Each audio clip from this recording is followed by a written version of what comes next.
All right, it is mock draft. It is Sunday. It's a tradition here at Ball Logic. Mock draft's coming at you every single week. We've got three of us in the studio picking from 1, 6 and 12, and we're going with three-round reversal this time around to shake things up. Let's get into it.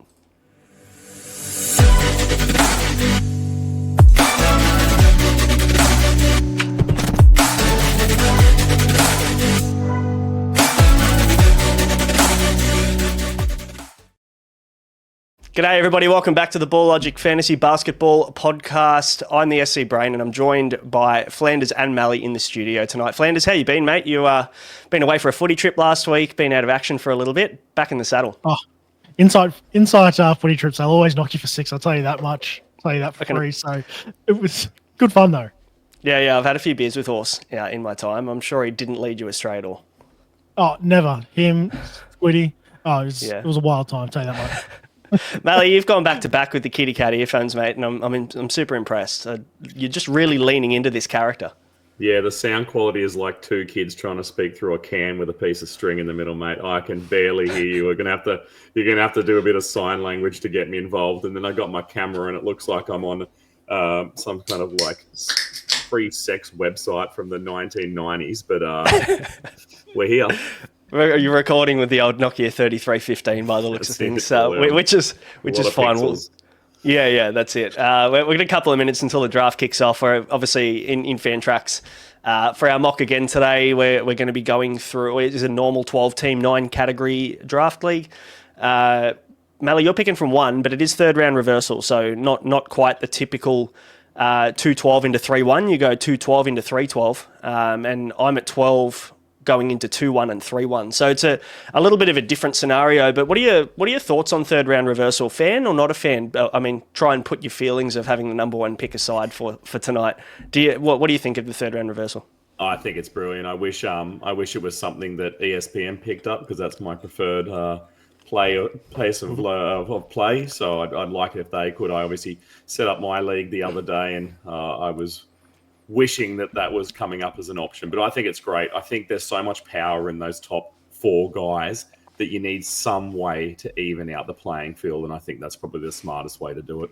Yeah, I agree. I mean, look, you're getting the number one pick, you're getting the best player in the league, and when you're getting the 12th and the 13th, yeah, you're in a good spot. But I think that having the first outweighs the 12th and the 13th somewhat. So I think leveling up the playing field a little bit there by getting the 25th as well as the 12th and 13th probably makes things a little bit more advantageous there. Flanders, you're drafting from 6 tonight, mate, right in the middle of the pack. This is one you've requested as well. Tell us your thinking. Yeah, I've been at the turn before at both ends. I picked from, I think it was 1 or 2 the other week, and I picked from 11 week before. So somewhere around this middle, see what sort of slides to me. Hopefully maybe get a Luca or something slide to me. And with 3-round reversal, it sort of sits me pretty centered here to see that doesn't really affect me, 3-round reversal. Yeah, no, it doesn't. You're right, smack bang in the middle. Malley, we've done a few mocks so far, haven't we? We're going 1 a week. This is mock 4 for the preseason. What have you learnt from the first 3 that you've done, and what kind of trends are you starting to see that maybe people should be aware of? Well, some of those names that were hidden probably a fortnight or 3 weeks ago, like your Mattis Bazelis's, your Amen Thompson's, they've made massive moves over the last couple of weeks, like come into pretty close to a position where I'd... Oh, shit. The concern now is moving to a place where you lose that value because you still think you need to pull higher than what they are. So, yeah, I'm interested. Yeah, absolutely, mate. It looks like we're off and running. You're on the clock with the first pick. There's 2 obvious options. Which direction are you going? I'm going to, after all that conversation we had in our last episode about punting, I'm going to do as I say, not as I do type method. I'm going to try and go an even build. I'm going to try and build my team across the 9 categories as best I can, just to kind of see how that pans out. Yeah, and obviously Jokic is as close to a 0 punt required player as possible. You can probably lean into punting blocks if you really wanted to, but I don't think you need to make that decision after round 1 just because you've taken Jokic. I think you can make that decision maybe around 3-4, depending on who's off the board. Flanders coming up to 6, you said you were hoping that you'd see Luca fall. I'd be surprised if Luca falls to 6, but God, you've obviously got are you thinking punt by taking Luca or looking it in there? Yeah, I'm just seeing to see what comes down here. I haven't sort of picked from this mid part yet. I've sort of liked sitting at the back end or pretty early, but 6 is a bit of a no man's land. You don't really know what's going to be here, and you're the one who sort of starts the trends. Do you play it safe? Do you jump on something else? There's a lot of options. Yeah, there is. We've seen Wemby go at 2 to shout out to Josh Lloyd's burner. So this one went out to followers on Instagram and on X as well. We've got a few friends of the show in here as well. So Jay Riley got an auto draft there of Shea Gilgeous-Alexander, which is probably where he falls anyway. Into Giannis at 4. Luca just fell at 5, got sniped there, Flanders. What's your alternative? The alternative, I reckon, I'm going to jump on a bit of Cade Cunningham here. Just a big fan of what he offers, what he brings, and I think there's more steps for him to make this year. Again, Detroit are going to be better this year, and I think Cade's going to be a big part of that. Yeah, and Malley, like he's been taken is a mixture between 7 to 11 across different formats. But if he's your guy, he's your guy. I don't think it really matters in the first round where you take people if that's your target. What do you think about Cade? Is he a 6th round pick? Yeah, a number 6 pick, I should say. 6th round. Yeah, number 6. If you can get him in the 6th round, mate, you absolutely take that. Don't let that pass by. He's too good for the 7th round. No, look, it's rare to see him go before Anthony Edwards, but I probably am leaning towards it would be a hard toss-up between those two guys for me. Cunningham, a year behind in his career over Edwards, who we can now see just went at 7th pick to Sutton, 23-23. But yeah, I think you're probably pretty sorted with either of those two guys. They're obviously the masters of their ships at the moment. So, you don't go like losing any sleep between, should I have picked him at 6 or should I have picked him at 7? This is small fries type stuff. Yeah, that's right. And after Cade, we've seen Anthony Edwards, like you mentioned, go at 7. That was an auto draft pick, but it looks like the rankings have looked after him a bit there. We've got Matty G as well from Believe in Fantasy Basketball. He's in the draft. He's picking at 8. He took Trae Young. And we've also then got Horse from Insight. He's picked Anthony Davis at 9. I mean, look, AD could honestly be a top 5 pick, I think, for the right type of build. You got to factor in injury history, but I'm not someone who drafts expecting injury. I'm someone that wants to take that best player available, and I'll take a risk on guys depending on how far they fall. And I think AD's a great pick at 9. Devin Booker to Matrix goes at 10. All pretty. There's no real surprises here in this first round, is there? Really, Malley? It's all pretty per as the book. Yeah, as you're thinking about your pick, which is only a 1 pick away, yeah, I think you're right on the Davis pickup. He was in about that 5th position last year. He's lost for potentially the entire season Kyrie Irving at the helm. He's obviously got the number 1 draft pick in Flag in there. You'd think overall that would give him more shots, more possession, more to do. But we'll see. We'll see how it kind of pans out. But if you can, I picked him up, I think, at 8th in our last draft. If you can get him at 9th, is pretty good. That's the earliest I've seen Trae Young go, with G picking him up there. But I don't mind that as well. Like his assists this year are going to be absolutely mental. What are you going to do with your pick, Braino? I'm thinking I'm just going to go with James Harden. For me, he's a borderline first round, early second round guy. I'm more than happy to take him at 12. If he falls to me in the second round, I'm absolutely snapping him up if he gets to that point. I drafted him last year in a league that I won, so there's a little bit of a soft spot there. And I think with the better options and better players that he has around him, I think things are going to be pretty solid. Even though usage might come down, maybe that efficiency comes back up a tad. And I'm going to pair him with somebody. It might be a little bit early to take him, but I don't think he's going to drop to 25 for me. And I'm going to take Evan Mobley. I'm just pretty high on Mobley this year. I think, no Darius Garland there. Strus is also down. I think there's going to be the ball in his hands a little bit more this year than previous years. Obviously, this is going to be Donovan Mitchell's team while Garland's out for the most part. But I think 1.5 blocks a game Mobley had last year, and I reckon that's unders. I think we're going to see a close to 2 blocks per game kind of guy out of Mobley, and he pairs really well with Harden as well. They kind of level each other out, so I don't have to lean into a punt just yet. Harden's a great free throw guy and gets the assists and points. Mobley's great stocks. and gets me 10 rebounds a game. So I feel like I'm pretty level at this point at the turn.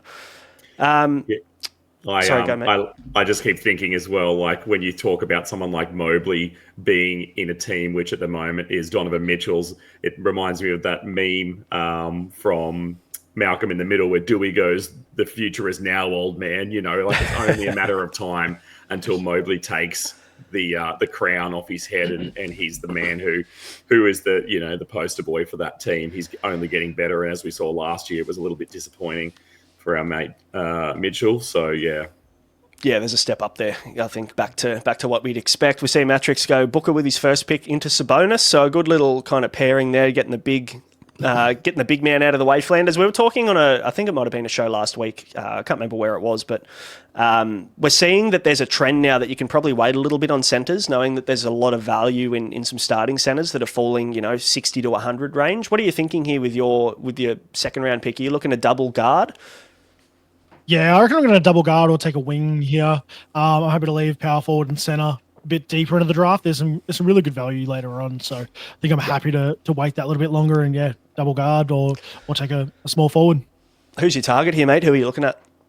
I haven't actually taken Jalen Williams so far in these mock drafts. I wouldn't mind sort of building with him, bit of K, bit of him as well. Nice bit of defense there with J-Dubs. So yeah, I love J-Dub as a pick. I mean, he doesn't really hurt you in too many areas either, which is the bonus. But looks like we're going to have a couple of overall.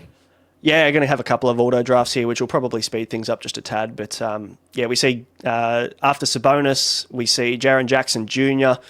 paired with AD. So big horse going for the blocks there, looking to wrap them up nice and early, which is a strategy you can go with. Matty G's gone with Josh Giddey, so he's definitely shoring up those assists there and probably punting turnovers as you would with a build like that. Kevin Durant goes before you, mate, so you're on the clock. Yeah, I will happily take J-Dub at the 3. More than happy fits the build, and I reckon I'll pick up a power forward or a center later on in the draft, and I reckon I had a bit of a look through it, and it's incredibly deep at those two positions.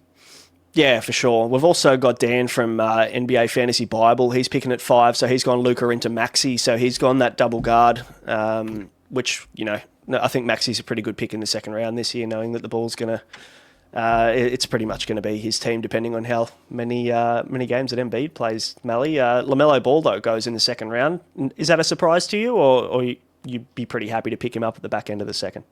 Yeah, I think everyone's always concerned about injuries with him, but I would certainly, if he dropped me in that position, I'd be pretty happy with that.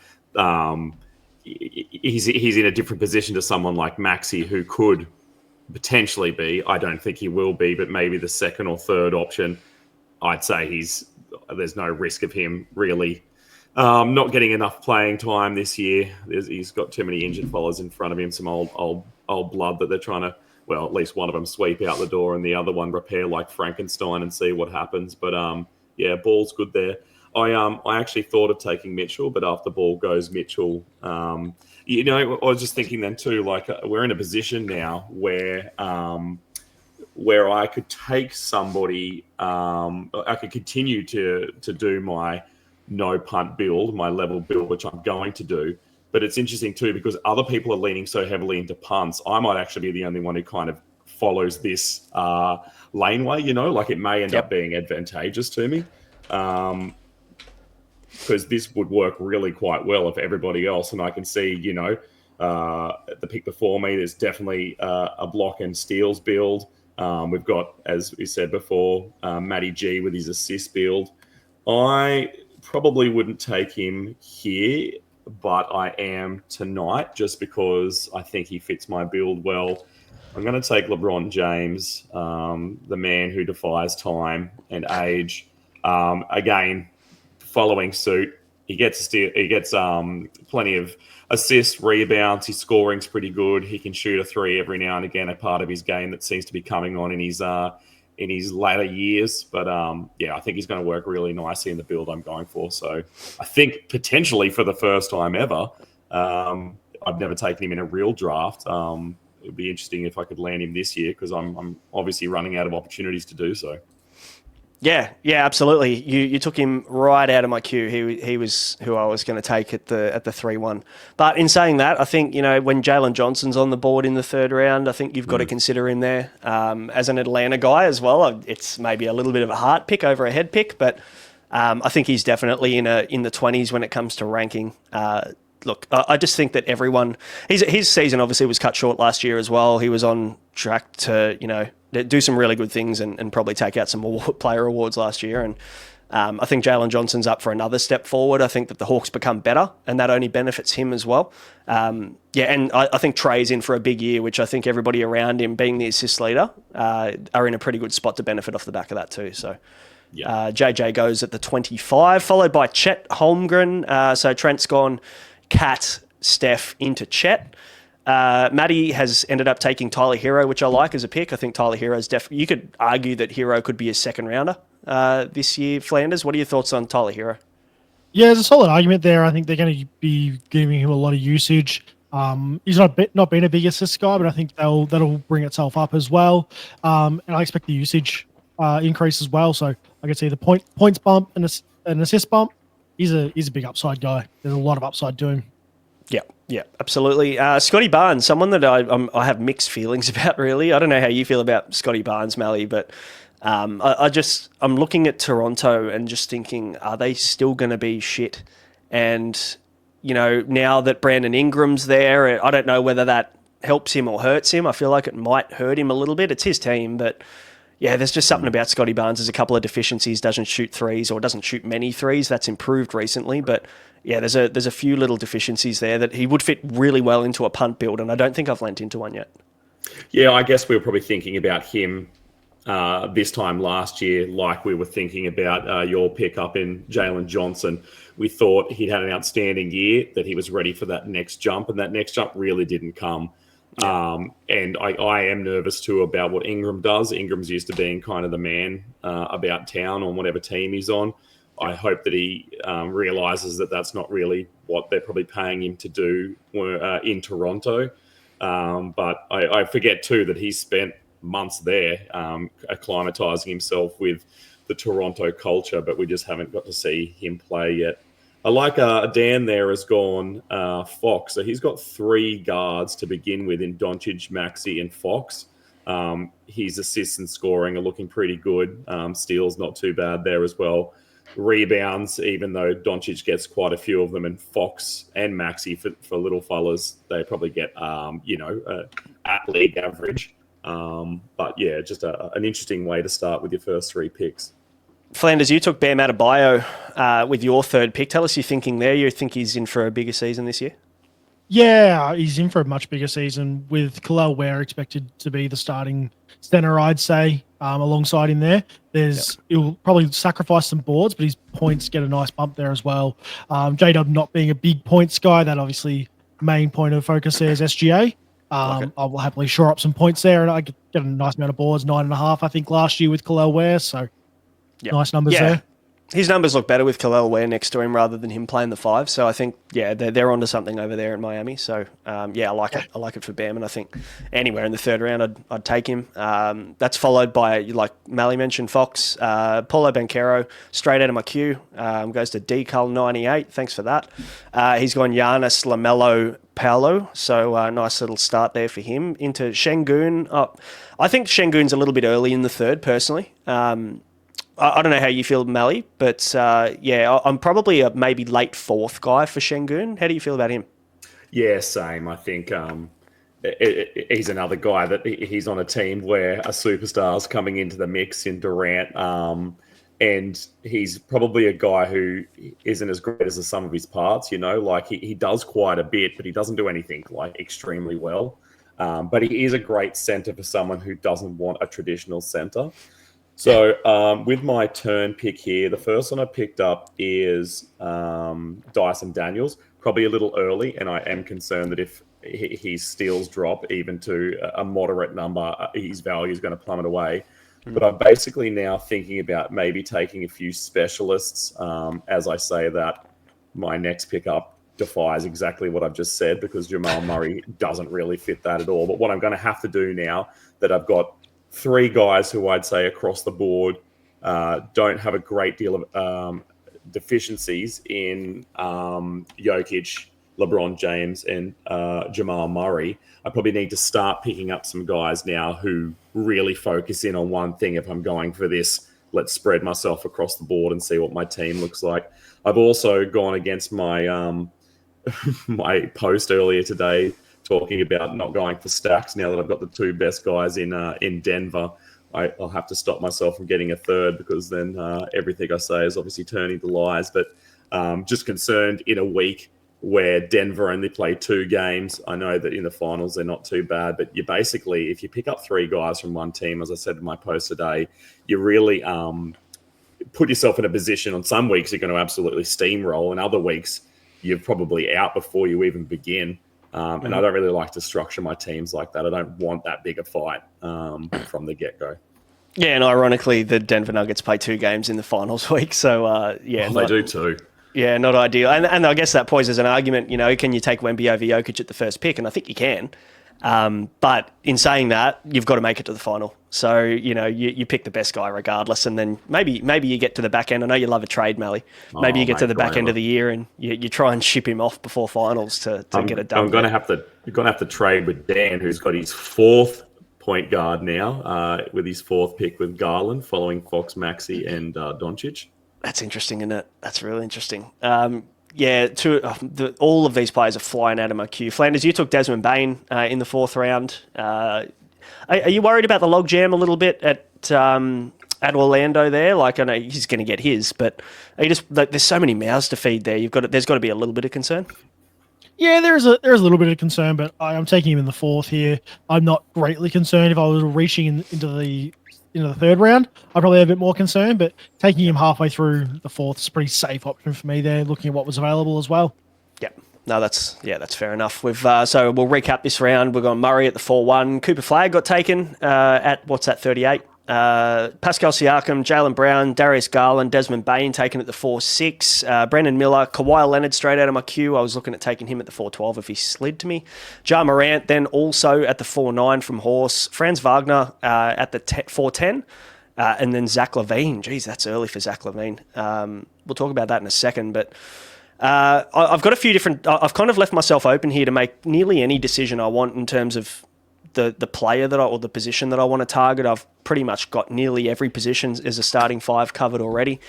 But there's a few players that have flown out of my queue. One of them that I'm pretty high on this year is Trey Murphy. So I think I'm probably going to take him to start at the 4-12.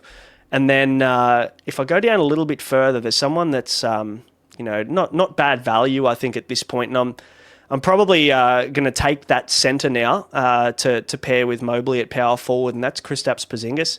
I think there's every chance that Porzingis has a pretty big bump. I mean, when we look at Porzingis' numbers over the last few years, it's very rare to see him outside the top 40 over the last 4 seasons when he was, across a couple of different teams in Dallas and Boston. But with Trae Young, the assist leader in his team, I think he opens the floor up. I think he's going to get his this year. I think people are sleeping on Kristaps a little bit.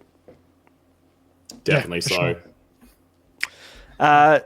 Trey Murphy as well, like just very quickly, I think is more of a heart pick there for Trey Murphy. I'm a big fan of Trey Murphy's game. I think that he's just had limited time on the court over the last couple of years. So obviously going to be the starting either shooting guard or small forward over in New Orleans. So I think if he stays healthy, he's going to be a pretty good pick. Lauri Markkanen, he's another guy that was sitting in my queue that I'm pretty high on. Sorry, Malley.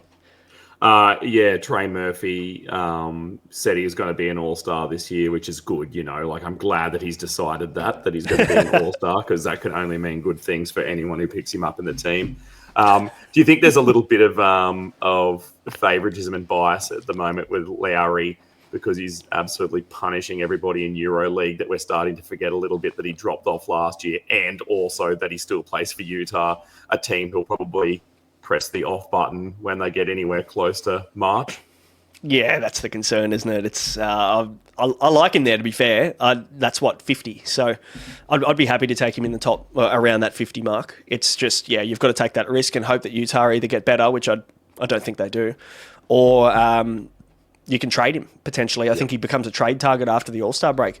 Moving on to the 5-3, we've got Jimmy Butler taken there. Denny Avdia, good pick there by Horse in the 5th round, 4th pick. Mark Williams goes off the board there to G, shoring up his centre position and his blocks by the looks of things. Walker Kessler then goes straight after him into Jalen Duran, Flanders. Now, you've already got Bam, but he's obviously got the power forward eligibility and the forward eligibility here in Fantrax, so a good little pick up there. That's your first pure centre in the 5th round. Pretty high on Duran this year? Yeah, big boards, big blocks. That's what I need. I've pretty covered for points there. It's just probably the blocks is what I was lacking there. Bam, I don't think he's gonna be a big blocks guy this year, so Duran's gonna put up, probably 1.8. I'm thinking somewhere around there. What I'd expect out of him, and 10 boards. Yeah, and I mean, look, you can't really go wrong, and just depending on whether your free throw looks pretty solid at the moment. So, I don't think Duran's free throw is going to hurt you. Not too bad, at least. Not with the team you're playing with. Dan takes Austin Reeves in the 5th round. He's a contentious pick. I think you either love him or you hate him. I just don't know where to take him. I can't get a read on where to take Austin Reeves. We'll come back to him. Jared Allen goes Zubac. So there's a run of centres. We've seen 5 centres go off the board in the last 6 picks. So I think this is probably the range, Malley, around this point. You're just about to make your pick now. I'll let you do that. Where you're looking at those centres in that 50 to 70 range.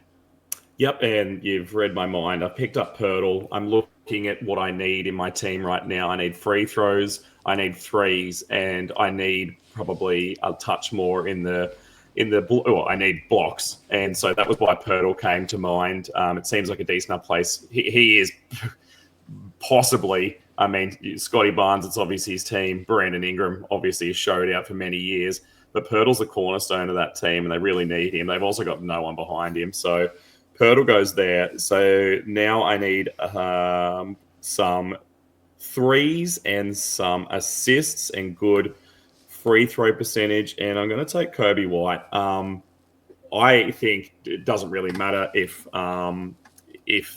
Giddey comes back and joins the Chicago crew. We've seen White get better and better every year. He's going to have to do a lot of scoring on that team and shoot a lot of threes for them to even, make a game of it by halftime. So I'm going to pick him up there. No one's coming for his minutes. He plays a lot. He plays well. I know we can't crystal ball our way into seeing injuries, but he likes to stay out there. And, he works perfectly for my squad. Yeah, like it. Nice little balance there. After that, we see Jordan Poole go off the board. That's a nice pick there by Josh Lloyd's burner. Nikola Vucevic is starting to slide a fair bit. There's just a lot of uncertainty about where he's going to end up this year. It's hard to draft anyone who's got that hanging over their head. Josh Hart then goes at the 6'4", and then Miles Bridges at the 6'5". So we're about 65 picks deep at the moment, Flanders. Where's your head at, mate? Because you've got a nice little balance at the moment, but maybe probably looking at a wing, I'm assuming. Probably going to end up taking Mikal Bridges here. Probably fits what I need here. I think the minutes drop that he's probably expected to get, and it's just with the coach change there. I reckon his efficiencies will come up, so I'm pretty happy with that there. And he's captain consistent. Happy for that. So the Bridges boys back to back. Yeah, it's just it's very pleasing to the eye to see 2 M Bridgeses right next to each other in the same color. Anyone who's got OCD will just be shuddering all over at the moment. I thought I'd do that for everybody to enjoy. Mate, you're a good man. Looking after the common man down here. It's funny, we all see there's a lot of people passing on Joel Embiid. He's obviously at the top of the rankings here on Fantrax, and we're into the 67th pick, and they've got him ranked at 49. It's just how many games does he play, Flanders? Like that's the question mark on Embiid, and that's why people aren't keen. I mean, if I didn't, as well, it's a big problem. Even if he plays, that's right. He's not playing back to backs. If you're probably going to drop, I'd have to look at the numbers. Probably 10, 15 games out of him just in that alone. Yeah, I mean, look, if he plays 50 games, I think he's a great pick in the top 4 rounds. There he goes. But and there he goes. That was an auto draft as well, by the way. So sadly, we don't get a true value on where he flies. But a lot of people passing on him. He goes at 67. So up to Matty G now. He's got a couple of centres. He's got Kawhi Leonard there in the last 3 picks. We're starting to get into that territory now, Malley, where it's pretty open. Like, you could argue that you could take a bloke that maybe one person will think they're 90th. You could take them now and be pretty happy with the pick. Yeah, I think really after the Zion pick that fell just before mine at the turn at 5'11", it kind of opened slather. There's no one obvious there who I can see who I'm thinking, geez, they're just falling.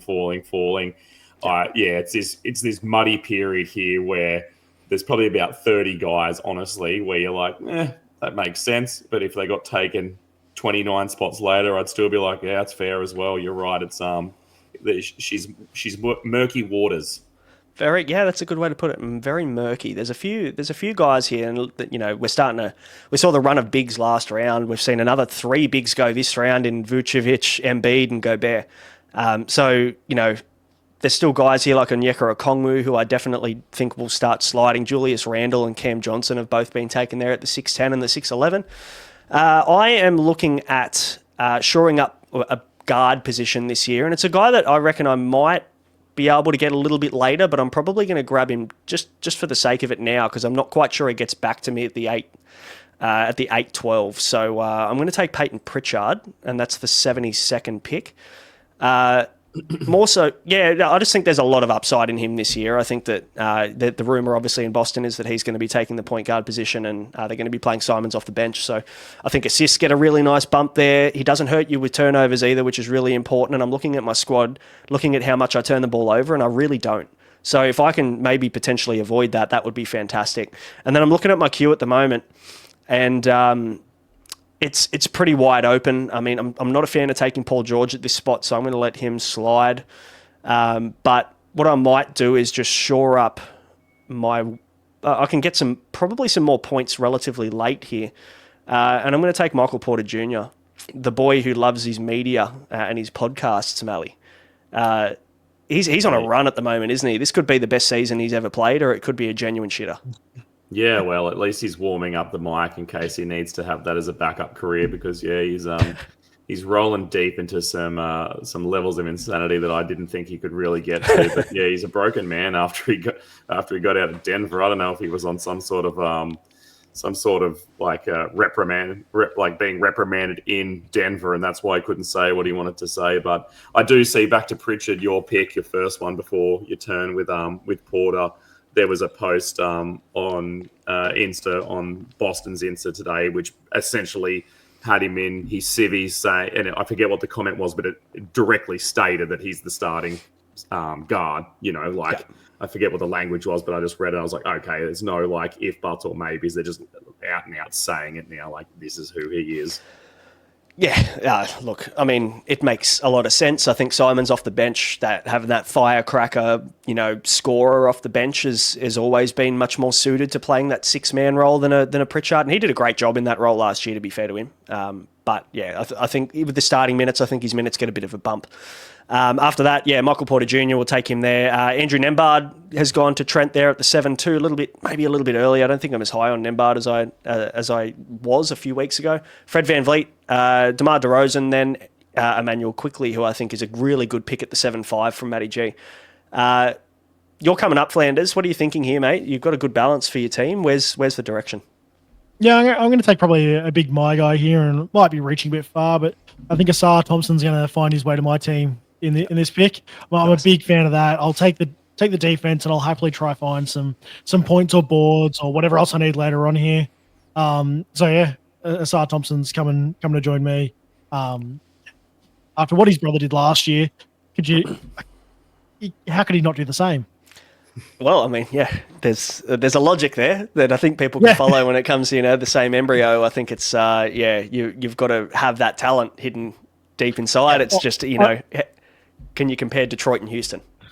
Oh, you can't. But I think on 22 minutes, you put out 1.7 steals and 0.7 blocks, like 2.4 stocks on 22 minutes. Yeah, we'll scale this up and we'll make it easy for everyone at home. It's 3.5 stocks on 30 minutes. I'll buy into that hype.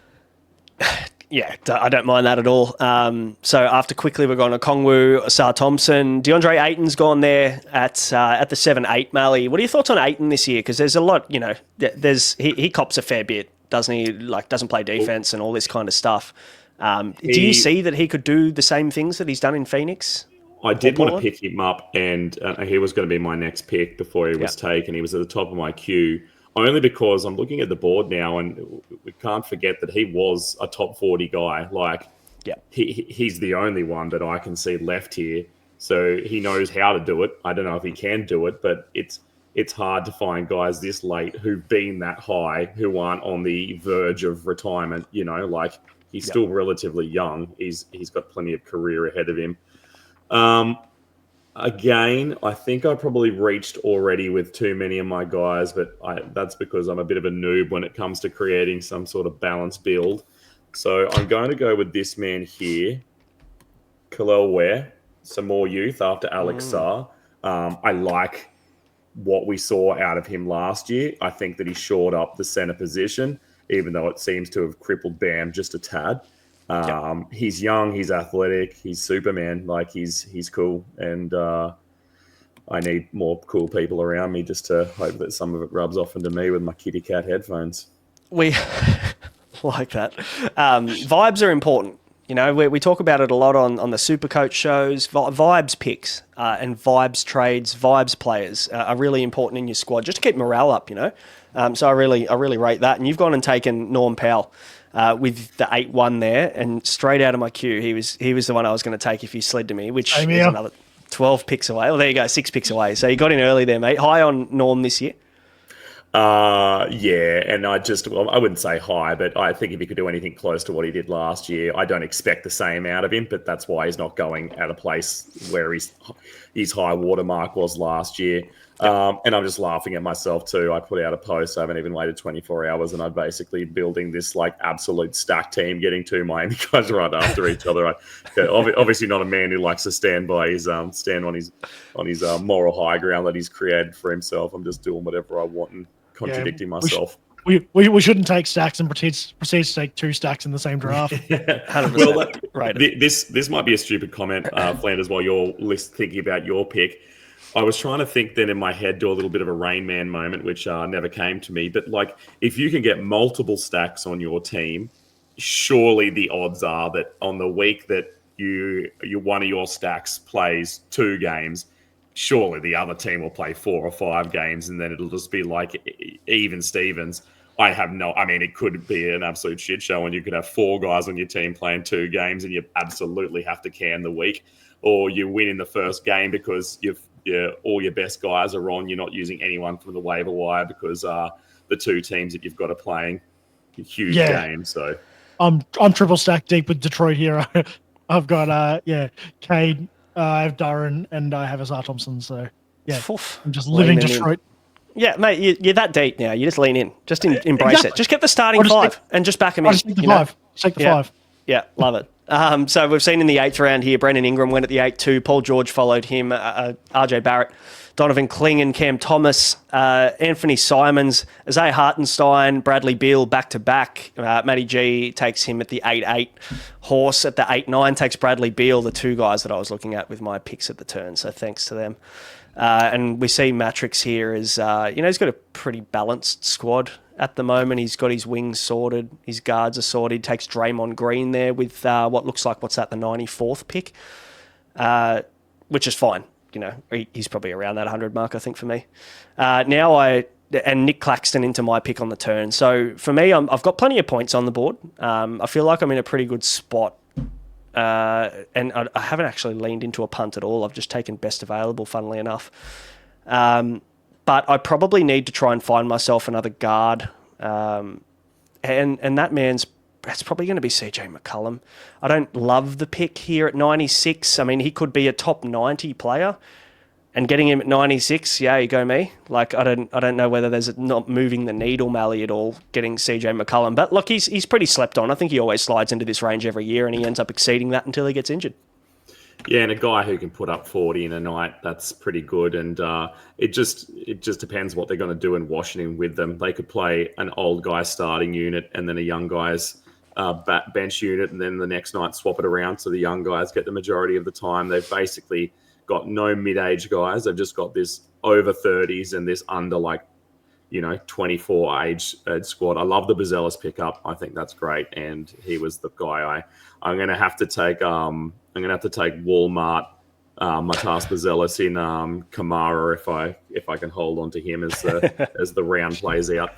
And let's just see how much of a shit bloke Flanders is to see if he snakes him from you on the way through. Mate, appreciate the advice. I'm a big fan of the podcast. Always listen in, mate. I'll take your advice. Could be the old double bluff. Actually, Flanders, you know, I reckon goes real well on your team is Jason Tatum. I can't believe he slipped this far, mate. I think you should actually put him on your squad. How did JT make it this far, mate? That's it. Oh man, he's not going to see any court time, sadly. But and that's why I probably think, you know, people are loving Boston guys as picks really in general. Funnily enough, the auto draft then took Jason Tatum one pick before you, Flanders, so he saved you. I can't take my guy. No. So, you know, this is... I mean, I think we've done pretty well, like, for the most part. We haven't seen too many shitty auto drafts in this draft so far. Shaden Sharp went at the 9-2. That's Jalen Suggs. I think he cops a hit this year. I think he suffers a bit. He's going to be a guy that will not be drafted by me. DeJounte Murray at the 9-4. Has Kyrie Irving gone off the board yet? No, he's still there. Yeah, wow. Taking DeJounte, who's not going to be playing until probably, late November. Before Kyrie's an interesting one. Zach Edey there for Matty G, who's taken 4 centres in his last 7 picks. Tatum into Scoot Henderson. Love that, Flanders. I think, there's a lot of hidden, opportunity, I think, for Scoot behind Drew. I don't see Drew Holiday playing meaningful minutes in Portland, if any, to be honest. Yeah, I could see some meaningful minutes out of him, but I think having the defense of Drew as to help Scoot grow, as well as having Dame in that locker room now, they've actually got some good heads to help put into this. Like he's what was he, second or third pick? I can't remember. I think it was third when he got picked, and you know he's elite talent here, and I think having some good mentoring into him, it'll hopefully be able to bring that out, at least bring trade value into him, if nothing else for Portland. Malley, you're true to your word, mate. You took Kamara. You also took Keontae George. Talk to us about him. I know that the door is closing really quickly on any chance of getting some assists. There's not many guys left here who are going to get more than about 5 of them. I toyed with the idea of Stephon Castle. I just don't think that's a huge part of his game. I think he's just more of a shooter. Well, not a shooter, a scorer. So I have him there. I don't know what the future as George is. They seemed to really cool on him last year in Utah and let Collier do what he wanted to do. But yeah, he is holding on to hope. And then just Kamara, jack of all trades, master of none. Some nights he gets 0 points and gets 2 steals and a block. Other nights he doesn't get a single defensive number, but gets 5 assists and 7 rebounds, and a handful of points. He's not a big scorer. But I think I've got that reasonably well covered on my team. Yeah, I like it. Tobias Harris goes nice safe pick at pick 10-2. Malik Monk at 10-3. It'd be interesting to see whether Malik Monk ends up elsewhere. I think there's every chance he probably does, to be honest. Stephon Castle goes straight after him at 10-4. Devin Vassell at 10-5. There's been so much excitement around Devin Vassell, Malley, while Flanders takes his pick at the 10-6. Vassell, it's that kind of, should take the next step. We're waiting for him to have a season where he explodes. Could this year be it, finally? Yeah, he seems to have been hampered by injury too much in his kind of formative years, and now there just doesn't seem to be a space for him. Every year in San Antonio, one more person gets the squeeze on them, and I just think that could be his year. It kind of looked like that was more Sohan's year last year, and the year before was lost his name. So a great San Antonio fan I must be, who plays small forward for him. He got the squeeze, and I don't know. I worry about him. I wish he did well because I've got a bunch of his NBA cards that I could just see the value absolutely getting drained from. But he's got cool hair, so that's cool hair is important. Vibes, cool Yeah, we talk about vibes. That's a vibes pick, cool absolutely. Hair, yeah. Benedict Mathurin, Flanders, talk to us. Yeah, I think he's slept on, considering Nemhard gets a lot of the hype for a lot of people with the Halliburton injury. I think a lot of space has been created there, and they're going to try this youth out a lot more this year. And I wouldn't say use it as a gap year per se, but they know they're not going to be something this year. And I think Mathurin's going to be the hidden guy that gets the bump that is going to be slept on. Yeah, fair enough. Eason, Naismith, Pajemski, straight out of my Q horse. I'll remember that. I'm looking for another guard at this point. I think there's some good value around the guards at the back end of near the 100, 110. Dante DiVincenzo's standing out to me here at this point. So that's 10, 12. I think that's, when you can get a starting guard or a guy that has the usage of a starting guard at that point, I think you got to take it and run. And then I'm looking at, I've only drafted one centre. I've got Mobley there, but I won't be ideally playing him at that point. And my blocks are pretty ordinary at this point. And I've got Mobley and Porzingis that are carrying me there early, but I wouldn't mind shoring up my boards because Porzingis is a low rebound guy. So is Mobley, no 10 boards a game type stuff. So I've got to try and find value in a centre at this point. And I did say earlier in the show that it was easy to find one. I don't know whether it's that easy when you're talking on camera, but I'm going to take Jay Huff at this point. I reckon there's a big uptick in opportunity there. Look, it's still yet to be seen whether he ends up being the starting centre at the Pacers. They've leaned away from playing Siakam in the 5, so they're looking for someone who's going to play. It's going to either be Isaiah Jackson or Jay Huff. And Jackson's coming back from an Achilles, correct me if I'm wrong. So I just feel like, and also I think they've got James Wiseman there in Indiana still. He was getting more minutes than Isaiah Jackson before he got injured. So I think they've just gone and signed Huff. I think there's a big opportunity for him this year as the starting 5 there. After that, Kuminga and Keyshawn George has gone to Matrix, followed by Bilal Coulibaly to Horse. What are you thinking, Flanders? You're up in a couple of picks, mate. We're at the 11-7, so we're pretty deep now. We've only got 3 rounds left. What are you thinking? Yeah, I'm looking at a bit of maybe Quentin Grimes. Who else do I have around here? Santi Aldama as well. I'm a bit short on a center, so I think that's why I'm going to go. He's not great at anything, but he also isn't going to hurt me with anything around here. Yep. And I haven't really hard punched anything, so I'm just going to take the safe, boring pick of Santi Aldama. Malley, what are your thoughts on Santi Aldama? I reckon he's that kind of guy that could break out. I think at some point it's just more a matter of what kind of minutes opportunity he's going to get in Memphis this year. He gets so close to having breakouts and opportunity comes to him and he kind of half grasps it. He's a little bit of another guy who kind of doesn't do anything expertly and they roll him out just to kind of plug holes when they need to. Yep. Cam Whitmore got taken from under my nose by Matty G, which is no surprise. He and I often draft very similar players. I'm looking back at trying to work out Matrix's team because he started with Devin Booker and then he got Sabonis and then he got Hero. And I was like, all right, he's got some points going on there. He's got the rebounds, got the assist. Then he got Wagner and Butler and Johnson. And then I was like, okay. And then he kind of just threw points away by getting Fred VanVleet, Draymond Green, Suggs, Jones, and Keontae George, 4 of the lowest scoring guys, starting position guys in the league. I'm just trying to figure out what he's doing. Read his mind. Mate, you know him probably better than most of us. If you can't, then we can't. That's for sure. You've taken Dylan Harper there with the 11-12. I'll let you take your pick, and then you can chat about it. But Flanders, after this, we've gone Derek Lively at the 11-8. Jaden Ivey's followed him. And then Murray's gone at the 11-10. Kevin Porter Jr., I should say, at the 11-11. What are your thoughts on Kevin Porter Jr.? Because it's a bit of a battle at the moment, isn't it, with how they're going to start at point guard in Milwaukee? I think, my personal opinion, I think Cole Anthony might get the crack before Kevin Porter Jr. I think Cole Anthony's going to be the one to lock it down. I think Kevin Porter Jr. does offer something, but Cole Anthony, I think he's going to play that role better.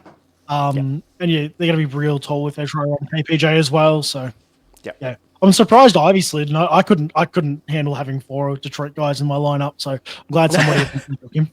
Someone had to take him from you, mate, so you didn't completely implode by December. Pretty much, yeah. I would have actually broken down without a 2-game week. We'll let you take your pick, mate, here. Dylan Harper and Filipowski, Malley. I like the Filipowski pick there. That's really nice. Yeah, I don't know if he has a case of the Larry Markkanens where he's just doing something amazing outside of the NBA, and I got a bit swept up in it after his summer league play. But he did start to show out at the end of last season, and it's Utah are the true embodiment of the USA, the land of the of opportunities, because you're going to get them in Utah because they just chuck them out to anybody. So yeah, I picked him there. Just man, looking at Bobby Portis's face, hey, he's an intense man. He's the only guy here on these pictures that I reckon you could read like Braille if you ran your fingers across because his eyes come so far out of his head. I'd know that was Bobby Portis. Yep. Yeah, 100%. Yeah, he's there's a bit of intensity about the eyes, isn't there? Just a tad. He's not a man that you'd want to get on the wrong side of. That's for sure. Here's a question: who would you, out of anyone in the NBA, would you like to meet in a dark, least like to meet in a dark alley? Because I can't think of anyone besides Bobby Portis who. Oh, it's him. It is absolutely him. That's for sure. You've gone and taken Quentin Grimes. Flanders love that. Yeah, that's a vibes pick. I think there's going to be health issues over at Philly, and I think the guy that's probably going to benefit a lot from that is going to be Quentin Grimes. Mm-hmm. Yeah. He got out last year. Yeah, I love Grimes as a pick. I have him in Dynasty, actually. Fucking love that. That was one of my favourite picks.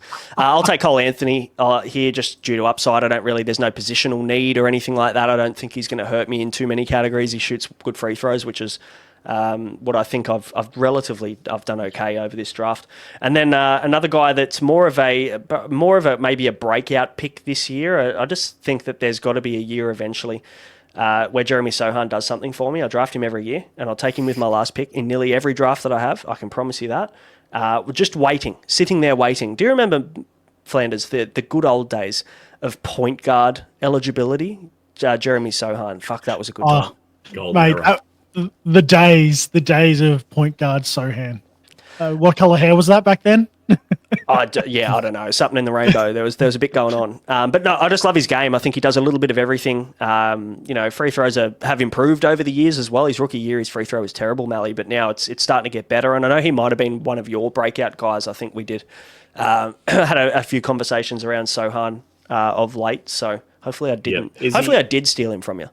Is he? Yeah, I probably would have picked him up. Is he still rocking the one-hand free throws? Is he still doing? Yeah, he is. Everything's gone up Millhouse. Yeah, everything's come up Millhouse since he started shooting them one-handed. Imagine every NBA or just even junior league basketball coach seeing that and inspiring the next generation. You'd be like, oh, please don't televise him doing that. No. He also filled a gap for me at power forward. I have a few small forwards, but yeah, that positional-wise, I think he can cover centre as well. Oh, he has centre eligibility. I did not know that. That is fantastic. So even better. Which one of you had a half chub for Nikola Jovic's games? Was that one of you two, one of our chats, saying that he's like the... No, it wasn't me. I think it was Matrix. Jesus. Yeah, it might have been Maddie, I think. I think Squiddy's been watching a lot of the Eurobasket, so I think there's every chance he might have liked it. I think it was Jovic. I think it was Jovic, obviously being on the court with Jokic and his efficiency went up or something like that. They were talking about in the chat. Yep. Oh yeah, he looked like an elite ball player, unlike what he looks like over at Miami. Jack McVeigh, just a vibes pick for the last pick. Shout out to Trent. We love that. Get the Aussie boy in there. Drew Holiday goes at the 3 for Matrix there. Ace Bailey goes at the 13-4 to Horse. TJ McConnell, PJ Washington's one that I really like there as a bit of a late round. I reckon there's a lot of upside, Malley, for PJ Washington, especially in the last round at the end of your drafts. This is a guy that could potentially be a starter. Depending on whether AD wants to put his man pants on and, actually play some 5. I really like him there. Yeah, he's probably, at this point, what's the harm? If anyone in that starting lineup goes down in the first week, you'd want to be a PJ Washington owner, I think. Yeah. I think that's it. I think that's a good move. Jared McCain, Flanders. Big, he was actually a really big trade in our Dynasty league. Shout out to Horse. Ended up trading he traded Jared McCain or Jaylen Brown to get Jared McCain last year, which I thought was probably one of the wildest trades I've ever seen in a Dynasty format. So shout out to him. But you're obviously liking what you're seeing, and obviously the injury last year, he should be good to go for the season, shouldn't he? Yeah, he should be good to go for this season. I'm thinking between him and Quentin Grimes, one of them's gonna have to succeed this year, and the other one I'll send to waivers. I don't care, but at least in 12 and 13, I'll take those choices and I'll work it out by come November. Yeah, rate it. Who are you thinking here, mate? Let's we're talking stream spot, Malley, for the last pick in the draft. I never ever keep my last pick. Even as soon as the waiver opens, I've always found someone that I like better. But yeah, this guy will be hard to get rid of because he's a real beast in the paint. Love it. Thanasis Antetokounmpo. Of course, he's in for a big breakout this year, Thanasis. I mean, it might be on the bench and it might not be through playing time. It might just be hyping up his teammates or his brother. Vibes.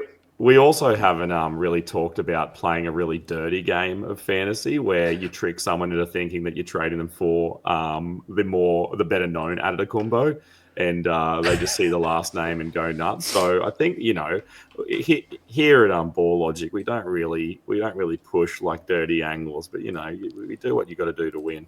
You do. We'll talk maybe some dirty tactics. Yes, there's a lot of Williams floating around, that's for sure. Let's recap these picks. They're on the screen there. Malley, do you want to start with your team, mate? Yeah, so I wouldn't say a no-brainer at first pick, but because I think Wemby probably deserves a place there, especially after you reminded me that come fantasy finals, Jokic is going to have a bad week, and you wouldn't want to be relying on him in that week. But I wanted a build where I really wasn't going heavy on anything, and I tried to just do the best by each of the 9 categories that I could. So Jokic was my first pick. I picked LeBron James at the turn. I'm hoping there's a little bit of tread left on the tires. I don't think I could in a real build, but for the purpose of what I was going for today. Then I had to wait another round on that to get back to Dyson Daniels, because I wouldn't pick Dyson Daniels had he been my if there wasn't that just wouldn't have worked. Jamal Murray, just because I know what he can do when he's healthy, and he does a little bit of everything, and his efficiency is really quite strong. Joachim Poeltl, good rebounds, gets blocks. It doesn't have anyone behind him threatening his position. He's contracted in. He's going to be all right. We got Kobe White there, and that was about the time of my build where I needed some decent free throws and some threes and some points. He gives me all that. I was going to take 8 with my next pick, but missed him, so I took Khalil Ware. He's probably out of my list, my vibe pick. I just hoping that he'll have his a little breakout this year as a second-year man. Norm Powell, which seemed my most popular pick between you guys, wanting him at that point on a team where I think he's just cut and paste, and he's going to basically just get to do exactly what he did last year in Los Angeles. Keontae George, because I knew that we were running out of assists and I needed a buffer that. Kamara, because he's the poor man's Buzelis, a little bit of a defensive threat and just does a little dab of everything. Dylan Harper, because I wanted to take a flyer on one of the rookies, and you can't really pick. There's probably only about 3 or 4 that are even in a league this deep, going this deep, probably a worth pickup. Kyle Filipowski, just because he's on fire at the moment and you never quite know what's going to happen in Utah. And Thanasis Antetokounmpo, because I wanted to find him with my first pick, but I had to, because for some reason this garbage website Fantrax had him all the way down in like the 400s. So it's obviously something that they need to fix up before things go to print.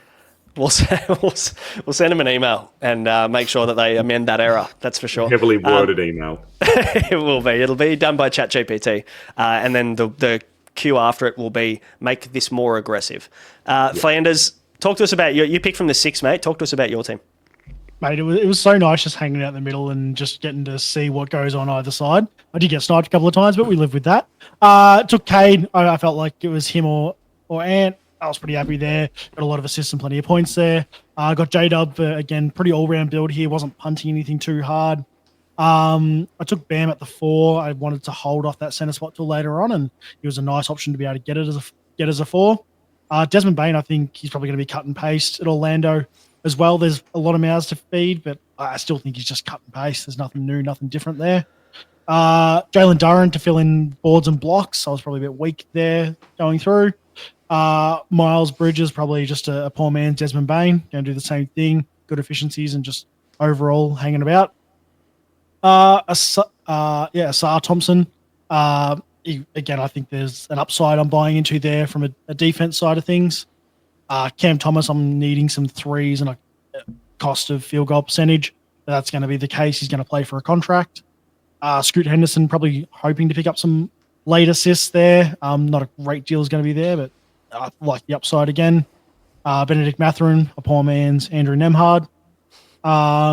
Santi Aldama just kept me nice and clean. No bad, no good. Just did his job.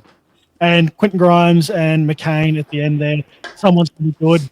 One of the two. We'll just work out which one later on. Yeah, it's the late round flyers, isn't it? There's not much risk taking a guy with the 13th, 12th, 13th, 14th pick. We'll quickly wrap up my team before we wrap this show up. Took James Harden at the 112 into Evan Mobley. We had the 3-round reversal as well. So at the 25, I got Jalen Johnson. So I think they're all top 2-round guys. Trey Murphy at the 412. I went pretty wing heavy, small forward, power forward heavy in general in this team. But I think I'm looking at guys and not necessarily, I don't think I lent into a punt this whole show, which is ironic considering we did a show on how to punt two nights ago, Malley. And, it's something that we probably like to do more often than not. You didn't punt and I didn't either, which is hilarious. I took then, after Trey Murphy, I got Kristaps Porzingis at the 5-1. I took Peyton Pritchard. I think Peyton Pritchard's, could be a potential top 60 player there. I'm happy to take him in the 70s. Into Michael Porter Jr., everybody's favourite podcaster. It could be terrible or it could be amazing. I'm not quite sure which way that's going to go yet, but I'm happy to take him there. CJ McCollum, as long as his lungs hold out, he probably provides a little bit of value there at around that late 90s, early hundreds pick. There's a bit of question marks around what Washington are going to do or what direction they're going to go in, but I think for now, CJ's the guy that's going to get the ball in his hands the most. Mattis Bazelis is a bit of a my guy pick for this year. At the 9-1, might have reached a tiny bit there, but I think you're probably going to need to take him. He's going to get pretty popular, as we've seen his ADP already start to climb over the last 3 to 4 weeks since mocks have been happening. And then my final 4 picks: Dante DiVincenzo, Jay Huff, who should hopefully get some starting centre minutes there in Indiana. Cole Anthony hopefully is the starting point guard at Milwaukee, fingers crossed. And Jeremy Sohan, just because he owes me, because I draft him every year and he does sweet FA for me. So hopefully in this mock fake league that we're about to go in, hopefully he becomes good for me for once. Guys, that wraps up the another mock. We'll be doing these every Sunday. Any final words, Flanders, or anything that you took from this draft, or maybe a guy that's going a bit earlier than you expected that's starting to become a trend? No, I think everything's sort of starting to even out as it's going on. I still think Asar Thompson's underrated. Get on him, he's my guy. Jump on him. But I love picking at 6. It's so nice sitting in the middle and being able to hope that somebody slides to you. You always get sniped, but you just hope they slide to you. Yeah, that's it. Malley, this is the first time in these drafts you've picked from the number 1, leaning into a no punt build, which is very unlike you. I could see there was like a bit of steam coming out of your ears every time you had to, pick a best available kind of guy.